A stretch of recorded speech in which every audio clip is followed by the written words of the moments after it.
This is Chicken Ball. Come at us, bro.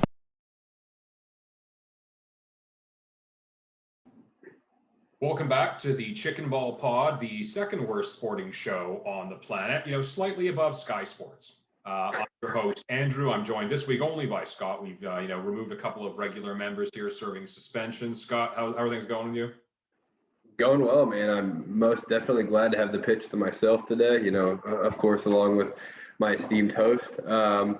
Not quite, as you can see, back to wanting to wear Tottenham kits. I have gone halfway with a sports kit. The great Larry Bird, but I can, show you all the Tottenham is with me. But yeah, man, I'm definitely doing better after yesterday than I was, the day prior to yesterday. So. Mm-hmm. Yep. Well, and it's funny because it was a rough stretch, the Arsenal match followed by obviously the shocking defeat, in Zagreb.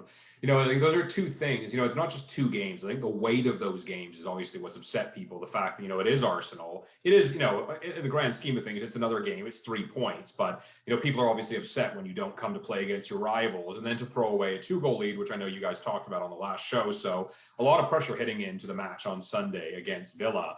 And we all saw early in the morning, for our time anyways, because the game was at a strange time at 12:30 noon Pacific time anyways, which is bizarre for us. But, there was a tweet coming out that there was going to be massive changes in the lineup that day and that Mourinho was going to make a statement. And so people were spitballing all sorts of things with that. What did that mean? Is Dele out of the squad? Is Dyer out of the squad? Aurier, all that kind of stuff. So when you saw the lineup come out, did you feel like it was dramatic as that tweet led on? Yeah, it's a good question. A fun conversation. Kind of, because I don't think I think I say kind of because there was, for me, one position specifically, and that was right back in Matt Doherty. I think that a firm message was delivered to. He didn't even find himself in the 18. I question, people say that Toby missed out to illness. I definitely hope that's correct. I hope that statement wasn't directed at Toby. He hasn't been great this year, but certainly a presence that we want around the locker room. But I think he made a statement to Doherty. I think there can be questions asked about, whether some comments were directed at Bale. I don't think they were, but I think people are asking that question. He didn't get the minutes that you would expect him to have gotten. But, my point is, Mourinho only needed to have one person in mind to make those types of comments. We knew there was a few people who were causing dissent in the squad. I think we all are maybe starting to figure out who they were, but I think there were some messages delivered this week. And, one of them specifically, again, like I said, Doherty led to Jaffa Tanganga having a hell of a game. And I think what we all maybe thought in the sense that there might just be people who want to play for the badge a little bit more than others. And not that Matt Doherty would constantly say, I don't want to play for the Tottenham badge, but Tanganga's been here since he was a kid. And sometimes you just need that passion and that desire that you can't get, having been at a club for less than a year as Matt Doherty has been. Yeah, well, and who also wasn't in the lineup that, you certainly wouldn't have seen this, a couple of months back even, especially if it's attitude related. Harry Winks was not in the lineup at all. Excellent point, and one that I certainly glazed over as I thought about, folks that message was delivered to. No question that message was being delivered to Harry Winks. I would assume Harry Winks was one of the people that Hugo Lloris was referring to when he made some pretty direct and harsh comments and completely justified and valid comments, in my opinion. Harry Winks was certainly one of those people. Hurts me to say this, but I think Sissoko is being spoken to, and I think he did get minutes, so people might poke at that, but Sissoko, I think I love Sissoko and have had the pleasure of meeting him, and he's a fantastic person, really, really nice guy. But I watched videos of him just sticking his leg out, in defensive situations. And you and I both know from my group message, there was a video shared where he should have blocked the shot and just kind of stuck his toe out, and I question what that's all about, because he's never been a heart, desire, passion playing for the badge issue ever. He's been the epitome of playing for the badge for a couple of years at Spurs. So yeah, it's curious, and there's definitely issues, man. But again, to really answer your question, I think some messages were delivered this weekend, and damn right, man.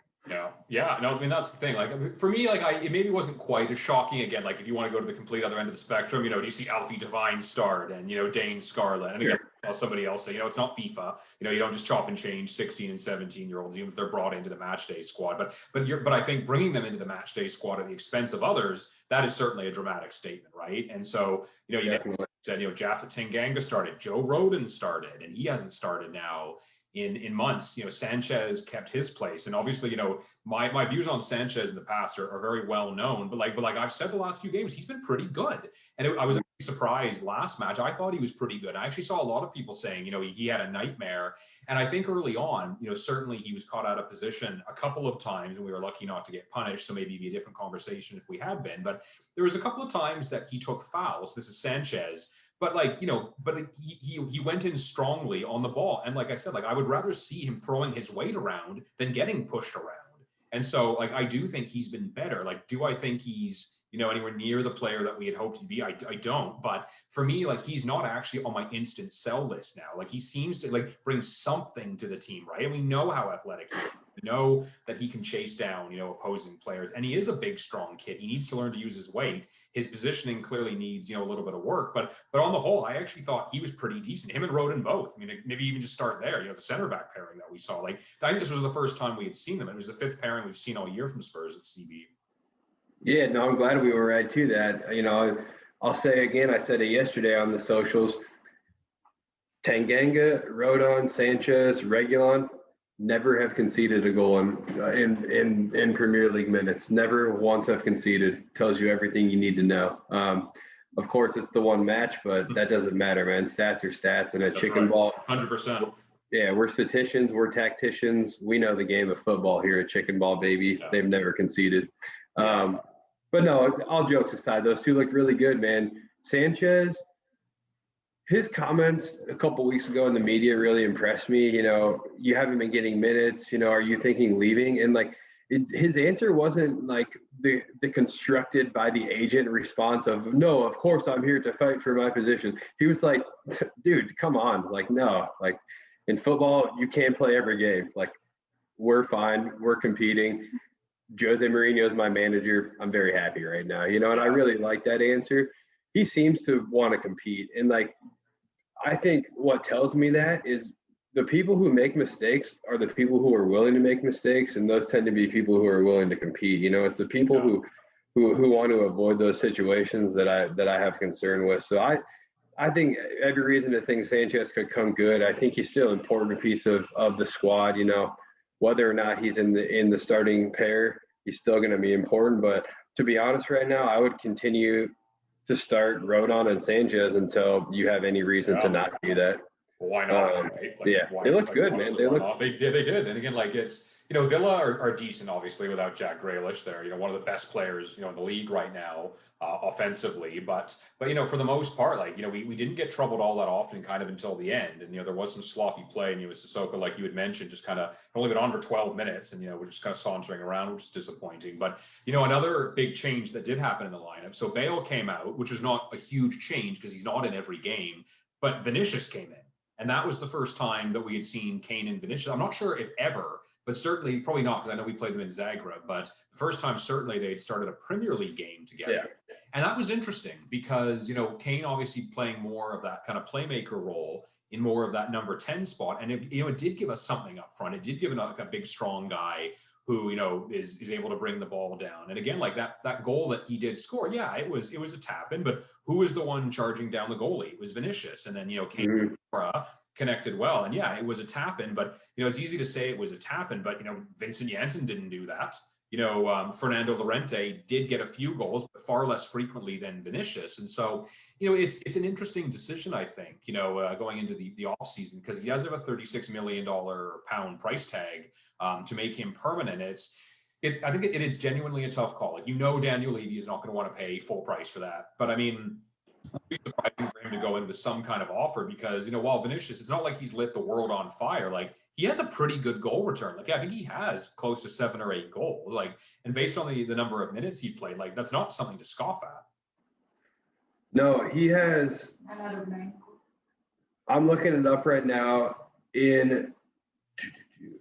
me think here. So 20. Actually, I take that back. I got to do a little math here. 21 appearances for Spurs, it looks like. that sound right? That can't be right.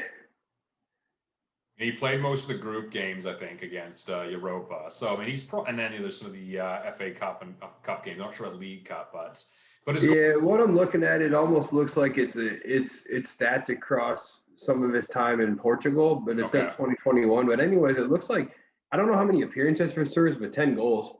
And 10 goals is a lot more, like you said, than a few folks who have come in Yeah. as a backup striker in their first year.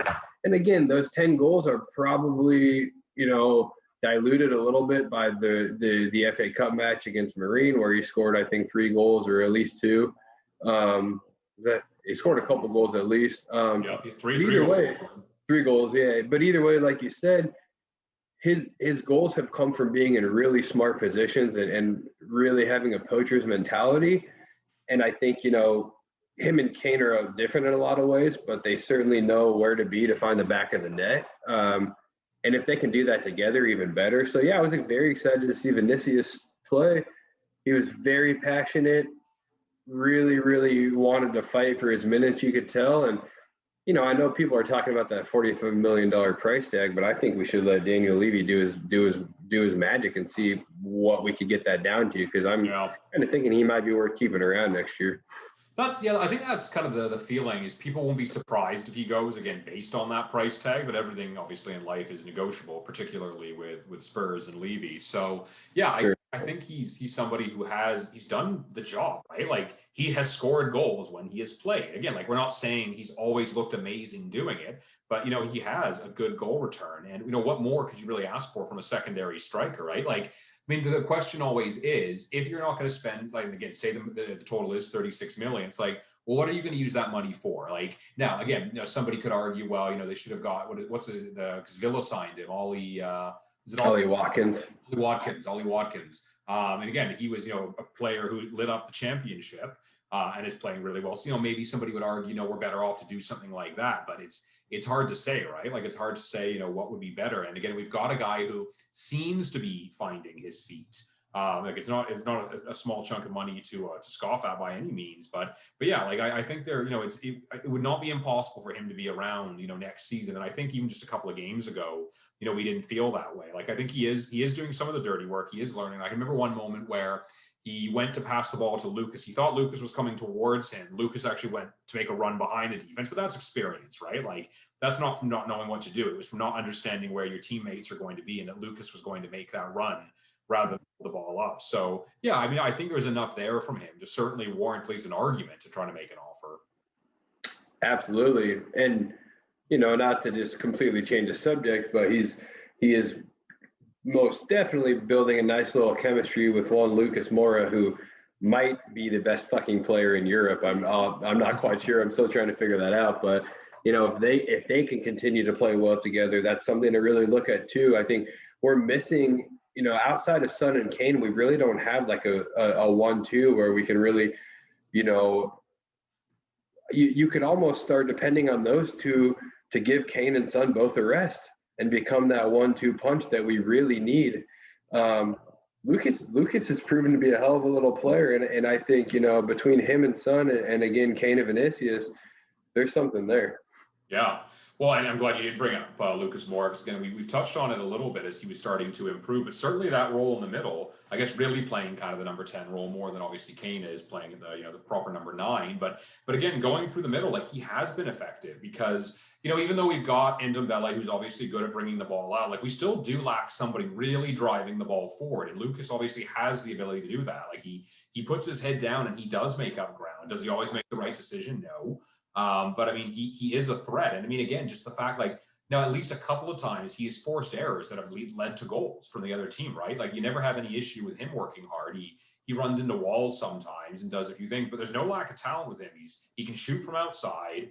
He's a great header of the ball for a guy who's like 5'6" or 5'7". He's got, good jets on him to get up in the air. So yeah, I mean, that relationship with Vinicius is obviously, a positive thing as well. But there's another guy, I think, who people were looking at selling that, maybe now is not on that sell list, depending on, what the return would be. But, you always look to see how do you improve on a guy like that, right? Like he's not Bruno Fernandes, but, he's certainly been a good player, being able to drive that ball forward. So, it's been lucky that we've had a player like him come along One thing I wanted to talk a little bit about was even over the past few matches, and we know that, we've had a huge improvement in the midfield this year, seeing Højbjerg and Ndombele obviously over Winks and Sissoko. Curious to know what you think, because I'd asked this on Twitter the other day, just around, it still feels like teams play through us really easily.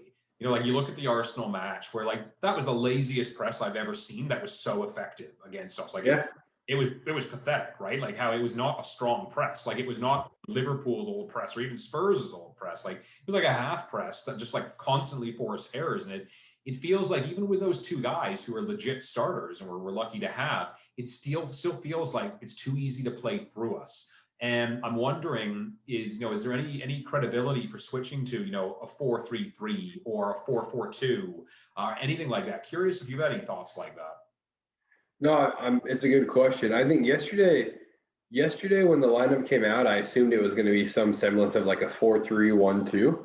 Right. With Lucas connecting, the three that we all kind of wanted for a long time, with Kane and Vinicius.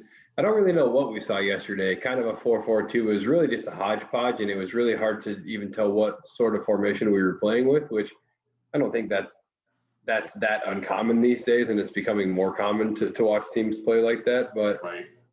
I do think that getting another player in the midfield is where we're going. Whether or not we need to do that to play better football, I'm probably not tactically astute to make that determination. But what I can tell you for sure is that Mourinho's most successful campaigns have been a 4-3-3 with two sitters and somebody that's just tasked with going and playing football.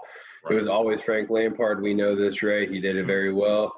I think Lucas is kind of proving to be very capable of doing that. And that's where Lucas just fucking came out of nowhere for me. And the more you think about it, he's very, very brave in tight positions, very technically gifted, very quick, good little shot on him.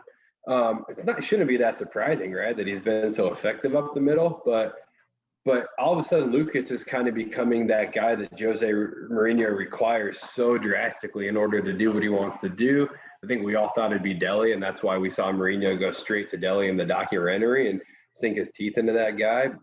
Here we are, and Lucas Moura is very capable. So to your point, I would love to see us get to that point where we're able to play that 4-3-3 with the two sitters. That again has worked so well for him. I think with Gio and Tanguy, you've got two guys who can maybe sit, who can maybe play that free roaming role. So we've got some versatility in that free roam between them and Lucas. Be curious to see what happens with Skip. But in order to do that, we're going to have to invest in the midfield more because Sissoko and Winks cannot cut it when it comes to sitting. Skip, I think, probably can. Championship is probably 10th to 15th best league in the world, and we're talking the first best league in the world without question. So it's a massive fucking jump, but I think Skip can do it, but we're going to have to invest, right? There's no way we can play a midfield three without getting some defensive, midfield woes figured out. Well, and it does, like I've followed this for a few matches now. I thought Højbjerg has been somewhat poor, especially compared to how he started the season when it looked like, man, like what a deal for this guy. And like, again, like I'm willing to think that it is just down to fatigue because he's played so many games and so many minutes.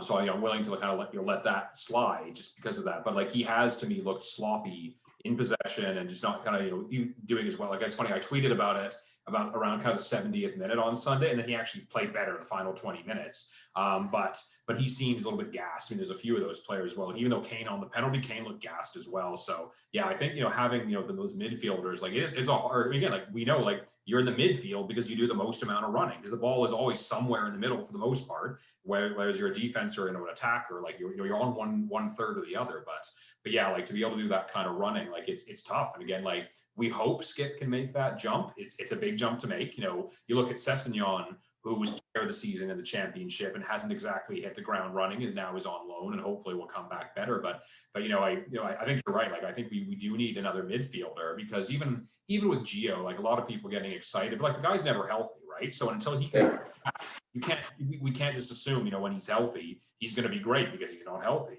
Who knows when that next injury is going to happen, right? So I think you're totally right that, midfield is going to be, a position that we're going to have to invest in this summer.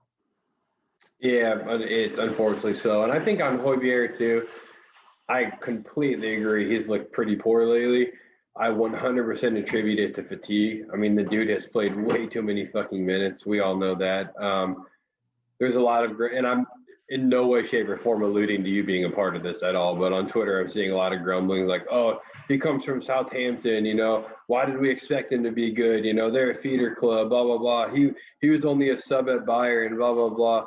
You guys, all you have to do is watch him play. He's fucking phenomenally talented. He's just gassed. That's the club's fault. So we've got to invest in the midfield. It just kind of reiterates the point you and I have been making. Yeah, well, it's an idiotic comment anyways.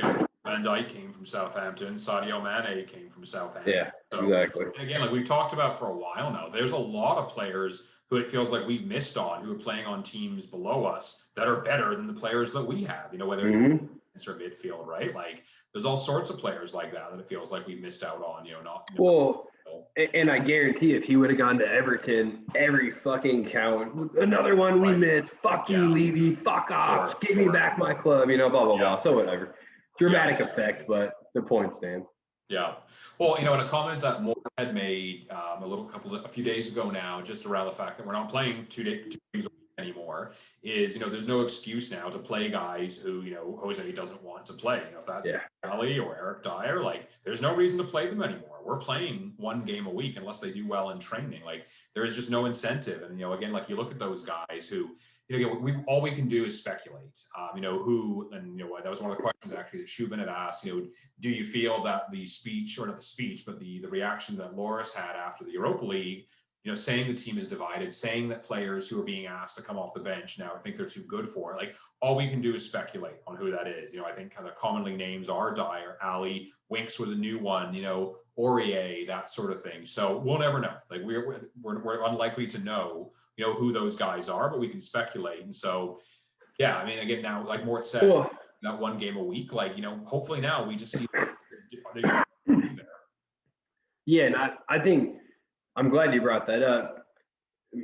And Mort's spot on. All this is of the players, is the managers, is the board, blah, blah, blah. It's a pie. You break it up into percentages. It's always going to be a combination of those three things that have put us in this position. But for me, you look at there is from literally from ADB till now, there is the same shortfalls, the same comments being made in the media by the captain, and the same players that are a core of that group. And it's at this point, I'm sick of it, man. Like, I love you, Dyer. Apparently you're a problem. Yeah. Go away. I don't care, man. Like, we need our Tottenham back. These fucking players that apparently aren't willing to cut it like a Winks, like we've speculated on. And again, it's speculation. No disrespect to these people as human beings, but it's apparent that there's an issue, and I'm just over it, man. Like, we got to get these players out of the club that are causing these problems. Well, and you only have to look as far as West Ham to see a team that is playing together, right? Like, they have some good players. Well said. Again, Jared Bowen, I wish we had signed him. Obviously Souček has looked great this year. Antonio, I've heard, if he had played on a legit team, would be, one of the best strikers in the league. So I'm not trying to take anything away from them as having good players. They do. But besides that, like David Moyes has done a good job, and the team is playing together. They know their roles. And they're playing like a team who, wants to be there. And again, we always laugh at West Ham because, we're almost always above them, and, they're a rival, but they've never, literally never won anything, at least for the past 40 years. But you look at a club like that who is playing together, and imagine if, with the talent Spurs had, if you didn't have these issues in the locker room. That's why it's so frustrating to watch as fans. Yeah, 100%, man. It's just kind of getting to the point where enough is enough, man. I'm sick of the merry-go-round. I'm sick of the disappointment. And again, saying I'm sick of the disappointment is a very silly thing to say as a Spurs fan, but I'm just saying the disappointment of being so close, falling short, thinking we were past all the bullshit, all the voodoo that has kept us from trophies, and then hopping on a pod with you over and over again and being like, it's all right. If we can just get this figured out, there's still hope. There's still this, we just got to get the right manager in, etc. I don't know, man. I'm just fucking tired of it. So somebody figure it the fuck out. Well, and That's I mean, all then I have. there's the whole split. Obviously, if you're pro or anti Mourinho, and the four of us obviously are more pro Mourinho than a lot of people. I mean, again, like because I remember you called it when you had heard that Mourinho was going to be the next coach, and for me, like I wasn't necessarily celebrating it, but I accepted it. And again, you can't accept can't not accept a guy that's won 25 major trophies. But again, like you just look at it now, and like people saying, well, why didn't you give Pochettino the chance? And I said, well, I have a new lens on it now. Like now I see that like this is the players, right? Like this is not just the manager. And I'm not trying to say that Mourinho doesn't take any of the blame. Like he does. Like did we have to start Winks against Zagreb? No. So I mean that wasn't ideal either. But again, you can hear it from the sidelines. Like he's saying press, and players are just standing around. Like I remember he literally is guiding Dele Alli around the field because he doesn't know what he's doing or doesn't want to know what he's doing, right? So fine, you want to fire the manager, okay? Maybe again we'll get another bump, for a few games, but the same problems persist. And like my biggest issue is if you fire the manager again, all you're doing is telling these players who are dissenters that they are in control. Absolutely, and they cannot be in control at all. I would go as far as saying there's some players who have just thrown the manager under the bus on two occasions now. Yeah, man, I enough's enough, and it shouldn't be that surprising. And I know you're right there with me. I'm preaching to the choir, but when you don't refresh the squad for as long as we didn't, you get this situation on your hands where you have people who never had to fight were allowed to just bitch and moan, and negative comments breed more negative comments, and bitching and moaning spreads like wildfire, man. And I don't know. We've got to cut it out at the root. But as the manager is without question part of the problem, but replacing him is the opposite of the solution, like without question. And again, when Poch left, like you said, it sucked. But Poch had to go. I mean, there wasn't a fiber in my body who argued that. Like it was real bad, right? And if Poch is sacked and Mourinho's available, sure. I wasn't celebrating Poch being sacked in favor of Mourinho, but I think we now have a manager. My point is that has won many, many, many accolades, and that's what we need. So for us to just flip a 180 and say, rebuild the thing from the ground up when we have the most winningest manager in the game, it just seems a little bit silly still. So I agree. I mean that's the thing. I mean that's it's probably going to carry on like that for the rest of the regular season. Again, if we can somehow win that League Cup or Carabao Cup, that there'd be something, right? Like it's obviously not even the FA Cup, but like it's just to get the monkey off the back, right? Like I'm sure we'll do preview shows specific around that. But like the funny thing is like we're only actually 3 points out of fourth place. Now that we're even on games, right? So whether that's people above us dropping points, we've actually been on a perfectly decent run outside of Zagreb and the Arsenal game. And again, it's just the weight of those two games makes everything feel so much worse. But, again, just being 3 points back now, and I know we've got some tough games. I know we've got United coming up. I know we've got Leicester and, a couple of other tough games. We've also got Newcastle, as well in the next match after the international break. So, again, like top four is not out of the question. Top four, I mean, again, you take out the Carabao Cup. Like if we finish top four, nobody projected Spurs to be there at the beginning of the year, right? So we can't turn around and say the top four would not be a success. Absolutely. Here's the thing, and maybe I can pose it as a question back to you. Top four in Carabao Cup, it's a damn good season, right? Yeah. Is it not? Yeah. And I'm not saying that facetiously because I was fucking fuming Thursday, like ready to cry, man. I'm not too ashamed to say that. Like it fucking hurt and I was upset, right? But if you look at it at the fact that we are 3 points off the top, do we have a game in hand as well with fourth place? We're even with Chelsea, like Everton. I think Everton has a game on us. So yeah, we're even with everybody except for Villa. We're far enough ahead of them. It doesn't matter. Yeah, Everton is the one team. They're 2 back of us with a game in hand. But so it's fucking on. I'm pretty sure there's a couple of teams playing each other that somebody has to drop points, just like Arsenal and West Ham did on Sunday, right? Like, there's a few of those games where somebody is going to lose points that we're competing with. Yeah, so top four is on. And like I said, top four in Carabao Cup's a damn good season. And I think it stings and it seems silly because we know that we really could have made a run in Europa. But yeah, man, I trust Mourinho to continue to get things sorted. And like Mort said, we don't have to play some of these shitheads that aren't doing us any good anymore. we've got more minutes to play with. So come on, you fucking Spurs. Yeah, well, I think that's the perfect note to end on. We don't need to play shit players anymore, for the rest of the regular season. Yeah, like I said, international break coming up now. So now we just hope that some of the players don't get hurt. Obviously, like the Harry Kanes, who are gassed. Son is not going to play for Korea, so that's great. That's one thing, and hopefully he'll be back. From his hamstring injury. Now we just have to hope that the others, same thing. Don't suffer injuries and are able to push on and just get rid of the guys. If they don't want to be there, let them train with the under 23s. Like that's your own problem. If you can't put your own selfishness, being a Euro year, obviously tempers are a little bit more, with Dyer and Winks and that sort of thing wanting to get into the squad. Dyer somehow got in. I don't know how. He did, yeah. But I mean, just the point being 3 points, it's a deep, we have an okay run in. We have a couple of tough matches, but they're winnable. But yeah, I don't know if you have any other closing thoughts, Scott.